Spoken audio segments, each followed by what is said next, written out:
Fala investidor, aqui é o Anderson Costa e vamos para mais uma atualização da carteira de fundos imobiliários aqui do canal. Julho foi mais um mês que eu decidi concentrar 100% dos aportes em fundos imobiliários de papel. E vou te mostrar exatamente por quê, com números e com relatório da gestora nas mãos. E se você já investe em fundos imobiliários ou está pensando em começar, fique até o final, porque nesse episódio de atualização da carteira de fundos imobiliários do canal, irei mostrar a composição da carteira, os dividendos recebidos no mês de julho, os aportes realizados esse mês, com os recursos vindo uma parte do meu bolso e outra parte dos dividendos recebidos desta carteira de fundos imobiliários. E o motivo pelo qual eu escolhi aportar nesses dois ativos que nós iremos conversar mais à frente. Mas antes de falarmos dos números, se esse é o primeiro vídeo do canal que você está vendo, seja muito bem-vindo ao canal Pensar, Decidir e Investir. O propósito do canal é fazer você pensar melhor sobre investimentos, para que você possa tomar decisões sobre onde alocar os seus recursos e, por fim, fazer investimentos que te direcionem para a tão sonhada liberdade financeira. E como falei, então, antes de entrar nos números propriamente, deixa eu trazer um contexto rápido para você entender a lógica por trás de cada decisão. É importante você saber que em julho de 2026, a Selic fechou em 14,25% ao ano, ainda em patamar elevado, mesmo o Copom já tendo iniciado o corte da Selic desde março. E o CDI acumulado em 12 meses girava em torno de 14,15% ao ano nesse período. E isso é importante você saber porque a regra que nós seguimos para a nossa carteira de fundos imobiliários é simples. Enquanto a Selic estiver acima de 13% ao ano, eu mantenho a distribuição da carteira de FIIs em 60% fundos de papel, ou seja, fundos de recebíveis, e 40% em tijolo, que são fundos de imóveis físicos, shoppings, galpões e laje corporativa. E quando a Selic cruzar esse patamar de abaixo de 13%, aí sim eu começo a migrar então a carteira para 60% tijolo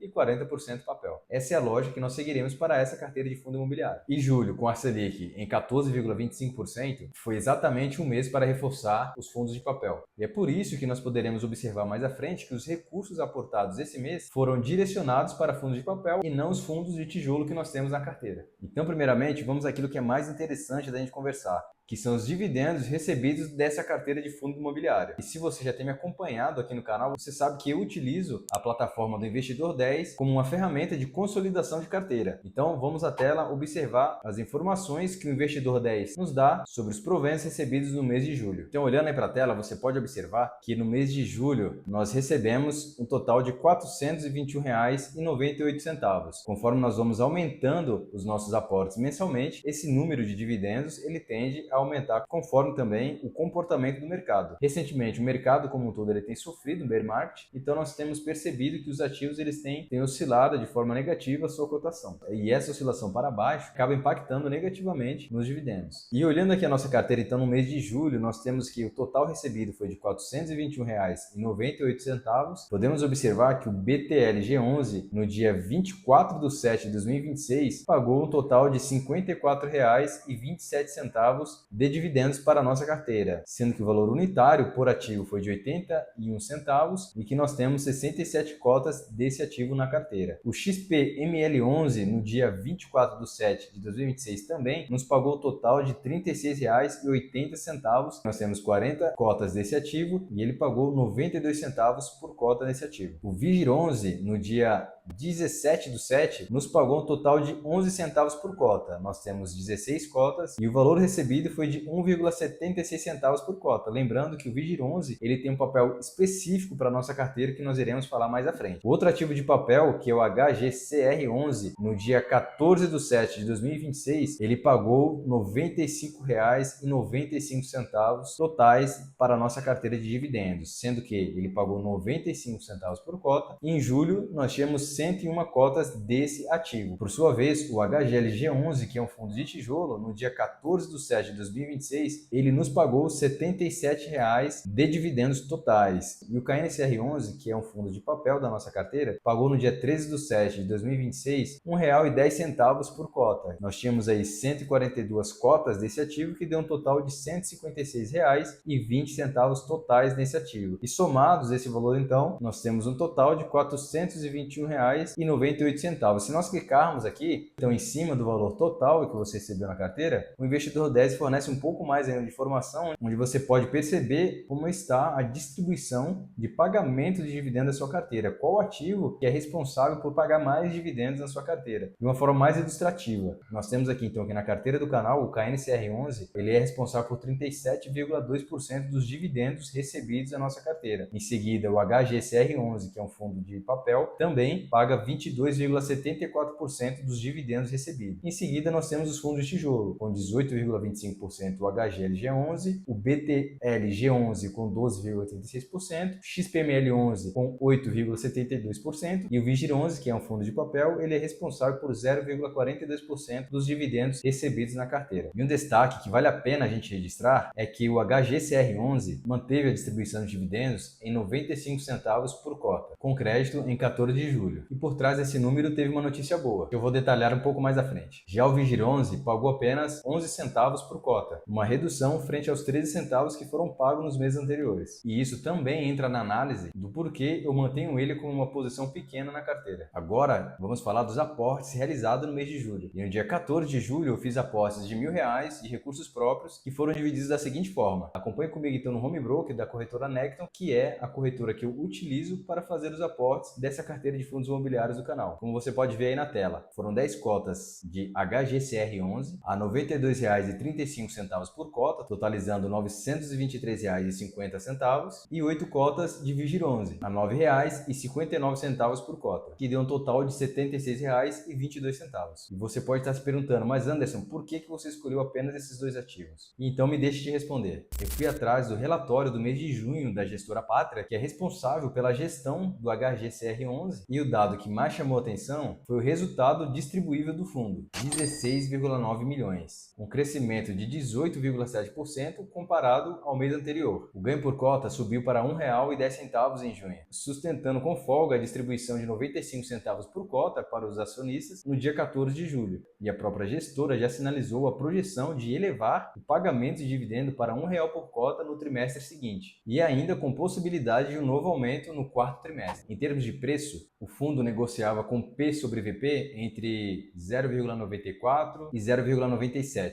ou seja, com desconto abaixo do valor patrimonial. Conseguimos informações também que a casa de análise da XP reiterou a recomendação de compra para o HGCR11 no período, citando gestão qualificada, carteira de crédito com garantias sólidas e carrego líquido de PCA mais 8,7% ao ano, com dividend yield estimado em 12% ao ano no cenário base. E isso é relevante porque no meu registro de análises anteriores, o HGCR11 tinha um ponto de atenção, uma operação de CRI específica em recuperação, que vinha consumindo reserva para sustentar o dividendo. E o resultado de junho subindo para quase 19%, somado a outros fatores, pode ser considerada como um primeiro sinal de que essa recuperação vem acontecendo, que muda o racional de ficar apenas observando esse ativo e não aportar mais para aproveitar o desconto enquanto ele existe. Já com o Vigir11, a lógica é outra. Tem um papel específico na carteira do canal. Ele é o que eu chamo de limpa-troco, a peça que eu uso para arredondar os aportes e manter a carteira de papel sempre alocada, sem deixar dinheiro parado na conta. E o Vigir11 é 100% indexado ao CDI, tem valor de mercado praticamente colado no valor patrimonial do ativo e é um fundo de papel com bastante liquidez na carteira. Mais de 4,5 milhões por dia são negociados somente desse ativo, o que facilita entrar e sair sem afetar preço. E a queda do dividendo de 13 centavos por cota para 11 centavos é um ponto de atenção real. E eu não vou esconder isso de vocês. É um reflexo direto da queda da Selic afetando o fundo 100% CDI. Mas como a posição dele na carteira é pequena e o papel dele é justamente esse, flexibilidade e liquidez, e não geração de renda máxima, o aporte pequeno e recorrente continua fazendo sentido e ele está cumprindo bem a sua missão na carteira. E no dia 24 de julho entrou o segundo aporte do mês. Dessa vez não foi dinheiro novo do meu bolso, mas sim foi o reinvestimento dos dividendos dessa carteira de renda aqui do canal. E dessa vez a proporção mudou um pouco, foram 4 cotas do HGCR11 a R$ 92,78, totalizando R$ 371,12 alocados nesse ativo, e 9 cotas do Vigir 11 a R$ 9,37, totalizando R$ 84,33. Um fato interessante de comentar é que o total desse aporte deu R$ 455,45 e no mês de julho recebi apenas R$ 421.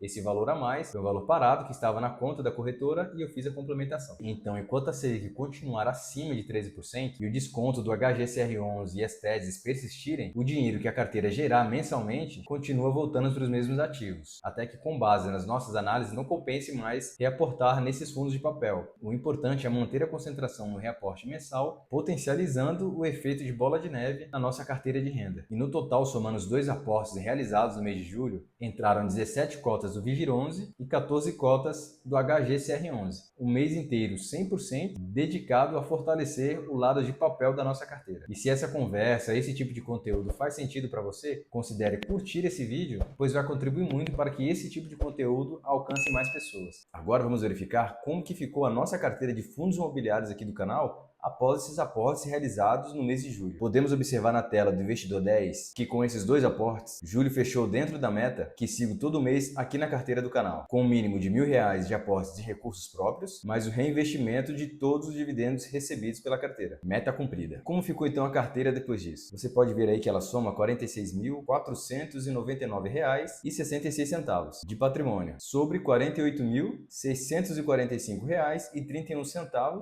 de valor investido, ou seja, de valor que eu aportei nessa carteira. Está resultando em uma rentabilidade negativa de 0,07% no acumulado no período. Lembrando que o total de dividendos que nós já recebemos desde o momento que nós criamos essa carteira foi um total de R$ 2.023,76. No acumulado, é uma rentabilidade negativa pequena, do momento de juros ainda elevados, pressionando os preços dos fundos. O objetivo é crescer o número de cotas e, consequentemente, crescer o número de renda mensal. E vale a pena a gente contextualizar o resultado desse período. Essa rentabilidade não é um problema exclusivo da nossa carteira. É um comportamento do mercado de FIIs como um todo. O IFIX, que é um índice que reúne os fundos imobiliários mais negociados na B3, é o principal termômetro de como o setor está performando. É o equivalente do Ibovespa, só que para o mercado de fundos imobiliários. Em junho, o IFIX voltou a cair, dando sequência à queda de maio. Recuou 1,21% no mês, fechando o primeiro semestre de 2026 com alta de apenas 1,46% no período. Esse movimento acompanhou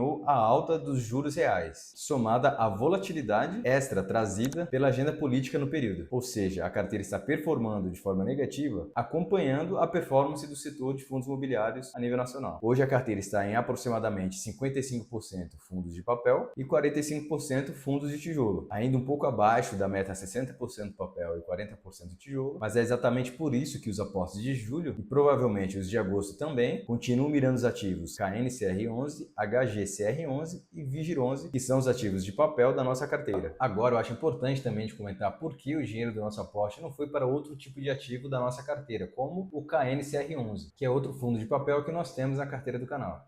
O KNCR11 fechou julho com um dividendo de R$ 1,25 por cota. Na verdade, o maior patamar em 7 meses. Mas ele estava sendo negociado com um P sobre VP levemente acima de 1 ponto, sem o desconto que o HGCR11 oferecia no mesmo período. Ou seja, os dois são bons fundos de papel, ligados ao CDI. Mas o HGCR11 tinha em julho uma combinação mais interessante para a nossa carteira. Ele estava com desconto no ativo e resultado em recuperação. E esse é o tipo de assimetria que eu procuro para alocar capital novo que entra na carteira. Já o lado tijolo do nosso FIIs, como o HGLG11, BTLG11 e XPML11, eu deixei intocado no mês porque a regra estratégica da carteira ainda não mandou migrar. Enquanto a Selic ficar acima de 13%, o carrego em papel continua mais vantajoso proporcionalmente. E para fechar o vídeo com uma curiosidade, o Copom, logo após o fechamento de julho, cortou a Selic de novo em 5 de agosto para 14% ao ano, a quarta redução consecutiva. E isso significa que a janela que eu descrevi aqui, de priorizar papel sobre tijolo, está com prazo de validade. Se os próximos cortes do Copom continuarem nesse ritmo, é bem provável que ainda esse ano, ou no começo do ano que vem, a carteira de FIIs do canal comece a migrar para o lado do tijolo. E eu vou trazer isso para vocês em tempo real, exatamente como estamos fazendo agora com os fundos de papel. E se você quer acompanhar de perto essa migração de papel para tijolo, quando ela começar a acontecer, deixe o seu like, considere se inscrever no canal, ative o sininho e deixe seu comentário aqui abaixo de como como está a sua carteira de fundos imobiliários. Ficarei feliz em ler cada comentário e farei questão de respondê-los. Então nos vemos no próximo vídeo aqui no canal. Um abraço, bons investimentos para você e até mais.